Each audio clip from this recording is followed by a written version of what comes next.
வணக்கம் மாணவர்களே. 10ஆம் வகுப்பு இயல் 4 கவிதை பேழை பகுதியில் பரிபாடல் செய்யுள் பார்க்கலாம். பரிபாடல் பற்றி பார்ப்பதற்கு முன்னால் அதனுடைய நூல்வெளி முதல்ல பார்த்துடலாம். சங்க இலக்கியங்களான 10 பாட்டும் 8 தொகையும் சங்க இலக்கிய நூல்களாக கருதப்படுகிறது. அந்த 8 தொகை நூல்களில் ஒன்று தான் பரிபாடல். இந்த பாடல், அதாவது பரிபாடல்ல 13 ஆசிரியர்கள் எழுதியிருக்காங்க. நம்மளுடைய பாடப்பகுதியில் இருக்கக்கூடிய பாடல் எழுதியவர் கீரந்தையார். இந்த பரிபாடலுக்கான சிறப்பை பற்றி சொல்லும் பொழுது, இது ஓங்கு பரிபாடல் அப்படிங்கிற சிறப்பை உடையது. பரிபாடல் அகமும் புறமும் கலந்து பாடப்பெற்றது. உலக தோற்றம் பற்றிய செய்திகளையும் இந்த நூல் கூறுகிறது. இன்னொரு சிறப்பான செய்தி என்னன்னா, பரிபாட்டு அப்படிங்கிற இசைப்பா வகையால பாடப்படுகிறது. இதில் மொத்தம் 70 பாடல்கள் இருந்ததுன்னு சொல்கிறாங்க. ஆனால் இன்றைக்கி நமக்கு அதில் முழுசாக கிடைக்கல. 22 பாடல்கள் தான் கிடைச்சிருக்குது அப்படின்னு சொல்கிறாங்க. இதில் திருமாலுக்கு 8 பாடல்களும், செவ்வேளாகிய முருகப்பெருமானுக்கு 31 பாடல்களும், காடுகளுக்கு அதாவது காளிக்கு 1 பாடலும், வையை ஆற்றிற்கு 26 பாடல்களும், பெருநகராகிய மதுரைக்கு 4 பாடல்களும், மொத்தமாக 70 பாடல்கள் இருந்துச்சுன்னு சொல்கிறாங்க. ஆனால் நமக்கு இன்னைக்கு கிடைச்சது மொத்தமாக 22 பாடல்கள் தான். இந்த நூலுக்கான சிறப்பு என்ன? ஓங்கு பரிபாடல். இது நம்ம நூலுக்கான ஒரு மிகப்பெரிய சிறப்பு. அடுத்து இதில் 2000 ஆண்டுகளுக்கு முன்னால் வாழ்ந்த தமிழ் மக்களுடைய வாழ்க்கை முறை, சமூக அறிவு, சமூக உறவு, அறிவாற்றல், இயற்கையை புரிந்து கொள்ளும் திறன், இதை எல்லாத்தையும் நம்ம சங்க இலக்கியங்கள் மூலமாக தெரிந்து கொள்கிறோம் இல்லைங்களா? இப்போ நம்மளுடைய பாடப்பகுதியில் அதை பற்றி நம்ம பார்த்துக்கலாம். அதுக்கு முன்னால் இதில் அறிவியல் கருத்துக்கள் நிறைய சொல்லப்பட்டிருக்கிறது. என்ன அப்படின்னா, இந்த உலகத்துடைய தோற்றம் பற்றியான செய்திகள்லாம் பரிபாடலில் காணப்படுகிறது. அதை பற்றிய ஒரு பாடல் தான் நமக்கு பாடமாகவும் கொடுத்துருக்குறாங்க. திருவாசகத்திலையும் இதை பற்றிய செய்திகள்லாம் காணப்படுகிறது அப்படின்னு கொடுத்துருக்காங்க. இதில் ஒரு சின்ன ஒரு அட்டவணை செய்தியை பார்ப்போம். இல் நுழை கதிர், அதாவது நம்ம வீட்டுக்குள்ளே நுழையக்கூடிய சூரியனின் கதிர்களானது, அதை பற்றி ஒரு செய்தி. இந்த அண்ட பெருவெளியில் நம் பால்வீதி போன்று எண்ணற்ற பால்வீதிகள் உள்ளன. வெளியே நின்று பார்த்தோமெனில் சிறு தூசி போல கோடிக்கணக்கான பால்வீதிகள் தூசுகளாக தெரியும். அமெரிக்க வானியல் வல்லுநர் எட்வின் ஹப்பிள் 1924 நம் பால்வீதி போன்று பல பால்வீதிகள் உள்ளன என்று நிரூபித்தார். என்ன வருஷம்? 1924 எட்வின் ஹப்பிள் என்ன சொல்றாரு? நம்மளுடைய பால்வீதி போல எண்ணற்ற பால்வீதிகள் இந்த அண்டத்தில் உருவாகி இருக்கிறது அப்படின்னு சொல்றார். ஆனா 1300 ஆண்டுகளுக்கு முன்னால வாழ்ந்த மாணிக்க வாசகர் தன்னுடைய திரு அண்ட பகுதியில், அதாவது திருவாசகத்துல இந்த வார்த்தைகளை எழுதியிருக்கிறார். அண்டப்பகுதியின் உண்டை பிறக்கம் சிறிய ஆகி பெரியோன் தெரியின் அப்படின்னு திருவாசகத்துல இருக்கக்கூடிய பாடல் வரிகள் இது உணர்த்துகிறது. அதாவது இது என்ன அப்படின்னா, இந்த பேரண்டத்துல பெருவெடிப்பு கொள்கை அப்படிங்கிற அந்த கொள்கைப்படி இந்த பேரண்டமானது விரிவடைந்திருக்கிறது அப்படின்னு விளக்குது. இந்த அண்டப்பரப்பையும் அதன் மீது அமைந்துள்ள கோள்களையும் பற்றி தமிழ் இலக்கியங்கள் என்ன பண்றது? விரிவாக பேசுகிறது. அது மட்டும் இல்லாம இந்த அண்டம் என்பது வட்ட வடிவம் கிடையாது, முட்டை வடிவமானது. இந்த பூ உலகமானது மேல் உலகம் 7, கீழ் உலகம் 7, இதுக்கு அண்டச்சுவர் இதெல்லாம் இருக்குது அப்படிங்கிற செய்தியையும் இந்த திருவாசகம் நமக்கு சொல்லுது. அது மட்டும் இல்லாம இந்த நம்மளுடைய நம்ம வீட்டுக்குள்ள காலையில சூரியனுடைய ஒளிக்கதிர்கள் விழுகும் பொழுது அதுல பார்த்தோம்னா தூசு போன்று எண்ணற்ற தூசுகள் தெரியும். இதே போலதான் நம் வானப்பரப்பில் எண்ணற்ற கோள்களும் இது தூசு போன்ற ஒரு பகுதியாக உள்ளன அப்படிங்கிற செய்தி எல்லாத்தையும் இது நமக்கு தெரிவிக்கிறது. அந்த கீழே இருக்கக்கூடிய பத்தியை பாருங்க. அண்டப்பகுதிகளின் உருண்டை வடிவம், ஒப்பற்ற வளமையான காட்சியும், ஒன்றுக்கு ஒன்று ஈர்ப்புடன் நின்ற அழகினை சொல்வது எனின் அவை 100 கோடிக்கு மேல் விரிந்து நின்றன. இல்லத்துள் நுழையும் கதிரவனின் ஒளிக்கற்றையில் தெரியும் தூசு துகள் போல அவை நுண்மையாக இருக்கின்றன. இந்த உலகம் என்பது பேரண்டத்துக்குள்ள அப்படியே அடங்கி இருக்கிறது. அதுல நம்மளுடைய சூரியனை சுற்றி கோள்கள் இயங்கிக் கொண்டிருக்கின்றன, தொங்கிக் கொண்டிருக்கின்றன. இப்படியான செய்திகளை எல்லாம் நமக்கு நம்மளுடைய இலக்கியங்கள் நமக்கு கொடுக்கின்றது. இதை அப்படியே பார்ப்போம். நம்மளுடைய முதல் நூல்வெளி பார்க்கலாம். நூல்வழி பாருங்க. இலக்கியங்கள் தாம் தோன்றிய சமுதாயத்தின் நாகரீகம், பண்பாடு மட்டுமல்லாமல் அக்காலகட்டத்தில் நிலவிய அறிவியல் கோட்பாடுகளையும், பழக்க வழக்கங்களையும், நம்பிக்கைகளையும் தாங்கி அமைகின்றன. அறிவியல் செழுமை அடைந்திருக்கும் இக்காலத்தின் தொடக்க விதைகளை பண்டைய இலக்கியங்களில் நாம் பார்க்க முடிகிறது. மேனாட்டு அறிவியல் சிந்தனையின் சாயல் துளியுமில்லாமல் படைக்கப்பட்ட தமிழர் இலக்கியங்களில் துளிர்த்திருக்கும் அறிவியல் கருத்துக்கள் இன்றளவும் அவற்றோடு ஒத்துப்போவதைக் காண்கையில் பெரு வியப்பு மேலிடுகிறது. புவியின் உருவாக்கம் குறித்து இன்றைய அறிவியல் கூறுகிற கருத்தை அன்றே காட்டிய பழங்கவிதை வியப்பிலும் வியப்பே. ஒரு இலக்கியம் அப்படிங்கிறது அதாவது ஒரு 1300 வருடங்களுக்கு முன்னால, 1800 2000 வருடங்களுக்கு முன்னால நம்மளுடைய பழந்தமிழ் மக்கள் எத்தகைய ஒரு சிறப்பான வாழ்க்கையை வாழ்ந்திருக்கிறாங்க, அறிவியல் கொள்கையில கூட எந்த அளவுக்கு ஒரு மேம்பட்டு இருந்திருக்காங்க அப்படிங்கிற செய்தியெல்லாம் காட்டக்கூடிய ஒரு சிறப்பானதாக நமக்கு இலக்கியங்கள் அமைந்திருக்கின்றன. இப்ப இருக்கக்கூடிய இந்த விதைகளை அன்றே அவர்கள் விதைத்து வித்துட்டு போயிருக்காங்க அப்படிங்கிறது நமக்கு ஒரு சிறப்பான ஒரு செய்தி. இதுல இப்ப சொல்லக்கூடிய இந்த செய்திகள் எல்லாம் அன்றே நம்ம தமிழ் மக்கள் கூறிட்டு போயிருக்காங்க அப்படிங்கிறது நமக்கு ஒரு மகிழ்ச்சி தரக்கூடிய ஒரு செய்தி இல்லைங்களா? அப்படிப்பட்ட ஒரு கவிதை தான் நம்மளுடைய பரிபாடல். அதாவது இப்ப இருக்கக்கூடிய அறிவியல் என்ன சொல்லுது அப்படின்னா, இந்த படத்தை பாருங்க. இந்த பூமியானது எப்படி உருவாயிருக்கும், இந்த அண்ட பகுதியானது எப்படி உருவாயிருக்கும் அப்படிங்கிறத பத்தி சொல்லுது. பெருவெடிப்பு கொள்கை, பிக் பேங் தியரின்னு சொல்லக்கூடிய பெருவெடிப்பு கொள்கையின்படி இந்த பூமியானது உருவாகி இருக்கலாம் அப்படின்னு சொல்லப்படக்கூடிய இந்த அறிவியல் கருத்தை 1300 ஆண்டுகளுக்கு முன்னாலேயே கீரந்தியார் தன்னுடைய பரிபாடல் செய்தியில சொல்லிட்டு போயிருக்கிறாரு. அதுதான் வியப்பிலும் வியப்பு. இந்த படத்தை பாருங்க. நெருப்பு பந்தா வந்து பூமி எப்படி குளிர்ந்து மாறி இருக்குது அப்படின்னு கொடுத்துருக்குறாங்க. பாடல் வரிகளுக்குள்ள போலாம். விசும்பில் ஊழி ஊழ் ஊழ் செல்ல கருவளர் வானத்து இசையில் தோன்றி உரு அறிவாரா ஒன்றன் ஊழியும் உந்துவழி கிளர்ந்த ஊழி ஊழ் ஊழியும் செந்திச் சுடரிய ஊழியும் பனியொடு தன்பெயல் தலையிய ஊழியும் அவையிற்று உள்முறை வெள்ளம் மூழ்கி ஆர்தருபு மீண்டும் பீடு உயர்பு ஈண்டி அவற்றிற்கும் உள்ளீடு ஆகிய இருநிலத்து ஊழியும்.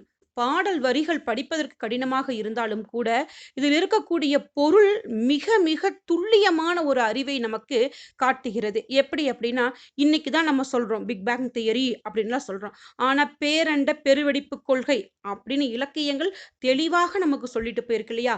அதன்படி இந்த பூமியானது எப்படி உருவாகுனது அப்படின்னு நமக்கு பாடல் வரிகள்ல முதல் அடி பாருங்க. விசும்பில் ஊழி ஊழ் ஊழ் செல்ல கருவளர் வானத்து இசையில் தோன்றி. விசும்பு, விசும்புனா வானம். இந்த அண்டமானது கோடிக்கணக்கான வருடங்களுக்கு முன்னால எப்படி இருந்ததுன்னா ஒரு வெற்றிடமாக காணப்பட்டது. அப்படிப்பட்ட அந்த வெற்றிடத்தில் விசும்பில் பூமியான அதாவது ஆகாயமானது தோன்றியது. அப்படிப்பட்ட ஆகாயமானது அந்த அண்ட பெருவெளியில் தோன்றிய பிறகு ஊழி ஊழ் ஊழ் செல்ல. ஊழி அப்படின்னா யுகம், யுகங்கள் பல கடந்து முறையாக பல காலங்கள் கடந்து செல்ல செல்ல முதலில் இந்த பேரண்ட வெளியில் எதுதான் தோன்றியது? ஆகாயம் தோன்றியது. பேரண்டம் வெறும் வெற்றிடமாக காணப்படுகிறது. அப்படிப்பட்ட வெற்றிடத்தில் முதலில் விசும்பு அதாவது ஆகாயம் என்பது தோன்றுகிறது. அப்படி ஆகாயம் தோன்றி பல யுகங்கள் கடந்து முறையே சென்ற பிறகு கருவளர் வானத்து இசையில் தோன்றி. கரு அப்படின்னா ஒரு தாயுடைய கர்ப்பப்பையில ஒரு குழந்தை எப்படி உருவாகுது? கரு. அப்படி அதை போல இந்த பேரண்டத்தில் ஒரு கரு போல ஒரு அணுவானது தோன்றுகிறது. எப்படி தோன்றுகிறது? இசையோடு, அதாவது பெருவெடிப்பு கொள்கை அப்படின்னு சொல்றோம் இல்லையா? அந்த பெருவெடிப்பு கொள்கையின்படி அந்த அண்டமானது வெடித்தது. அதில் அந்த பரமாணு வெடித்து சிதறியது.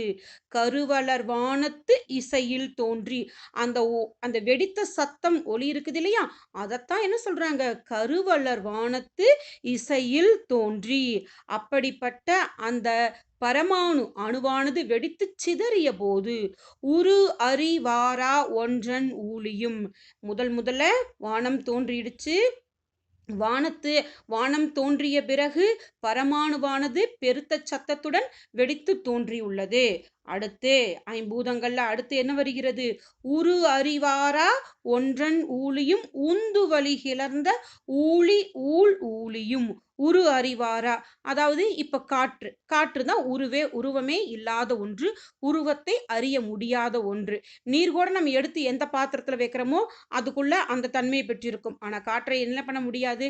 அடைத்து வைக்க முடியாது, கண்களால் பார்க்கவும் முடியாது. அப்ப அந்த உருவம் இல்லாத உரு அறிவாரா ஒன்றன் ஊழியும், எத்தகைய வடிவமும் இல்லாத உந்து வழி கிளர்ந்த ஊழி ஊழ் ஊழியும். உந்து வழி அப்படின்னா காற்றின் வழியாக, அதாவது காற்று முதலான இந்த அந்த பேரண்ட பெருவெடிப்பு கொள்கையில என்னாகுது? வானம் தோன்றுகிறது, வானம் தோன்றிய பிறகு பரமாணு தோன்றுகிறது. அந்த பரமாணு தோன்றிய பிறகு அந்த பெரு இடத்துல காற்றானது, உருவத்தை அறிய முடியாத காற்றானது தோன்றுகிறது. அந்த காற்று தோன்றிய பிறகு உந்துவெளி கிளர்ந்த ஊழி ஊழ் ஊழியும், காற்றானது தோன்றி பல யுகங்கள் சென்ற பிறகு.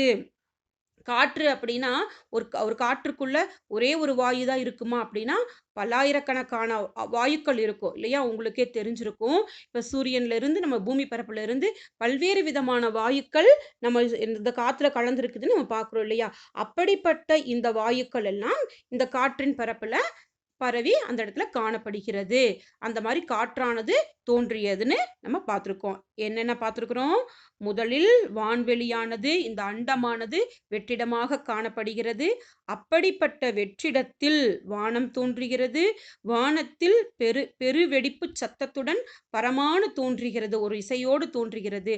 அந்த இசையிலிருந்து அடுத்து என்ன வருகிறது? அந்த வெற்றிடத்தில் காற்றானது தோன்றுகிறது. உருவத்தை அறிய முடியாத காற்றானது தோன்றுகிறது. இப்போ வானம் வந்துடுச்சு, காற்று வந்துருச்சு. அடுத்து என்ன வருகிறது அப்படின்னு பார்க்கலாம். செந்தி சுடரிய ஊழியும். செந்தினா என்ன? செம்மையான தீ. காற்று வந்து வானம் வந்ததுக்கு அப்புறமா இந்த பூமி பந்தானது என்ன ஆகுது? பல்லாயிரக்கணக்கான வருடங்களுக்கு பின்னால அப்படியே அந்த நெருப்பானது ஒரு கோலம் போல, நெருப்பு கோலம் போல, இப்ப நம்மள சூரியனை பார்த்தோம்னா தெரியும், சூரியன் ஒரு நெருப்பு பந்து போல காட்சியளிக்கிறது இல்லையா? அப்படி இந்த அண்டமானது பற்றி எரிந்து பல யுகங்களாக இருக்கின்றது. செந்தி சுடரிய ஊழியும், செந்தியாகி அந்த செம்மையான தீயானது பல யுகங்களாக அப்படி பூமி பந்தில் எரிந்து கொண்டே இருக்கிறது. அதுக்கப்புறமா என்ன ஆகுது? பனியொடு தன் பெயல் தலைய ஊழியும். அடுத்து நெருப்பு அப்படியே எரிந்து கொண்டிருக்கக்கூடிய காலம் பல கடக்கின்றன. அப்படி கடந்த ஒரு காலத்திற்கு பல யுகங்களை தாண்டி நெருப்பு குளிர ஆரம்பிக்குது. எப்படி? பனியொடு தன் பெயல், அத்தீயிலிருந்து என்ன தோன்றுகிறது? குளிர்ந்த மழை. அப்படி பெய்யக்கூடிய மழையானது ஒரு நாள் 2 நாள் அல்ல, பல யுகங்களாக தொடர்ந்து பெய்து கொண்டே இருக்கிறது. அப்படி பெய்யக்கூடிய அந்த மழையின் காரணமாக பனியொடு தன் பெயல் தலைய ஊழியும், அப்படி குளிர்ந்த மழை காரணமாக என்னாகுது? இந்த பூமி முழுவதுமாக வெள்ளத்தில் மூழ்குகிறது. அவையிற்று. அது மட்டுமல்லாமல் உள்முறை வெள்ளம் மூழ்கி ஆர்தருபு.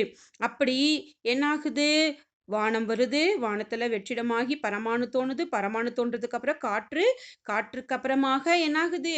தீ. தீயிலிருந்து மழை பெய்கிறது. மழை பல யுகங்களாக பெய்து கொண்டே இருக்கிறது. இந்த மழை பெய்ததுனால வெள்ளம் அப்படியே அந்த பூமி பந்தானது வெள்ளத்துல மூழ்கி கிடைக்கிறது. உள்முறை வெள்ளம் மூழ்கி ஆர்தருபுனா அப்படியே வெள்ளத்திலேயே கிடக்குது.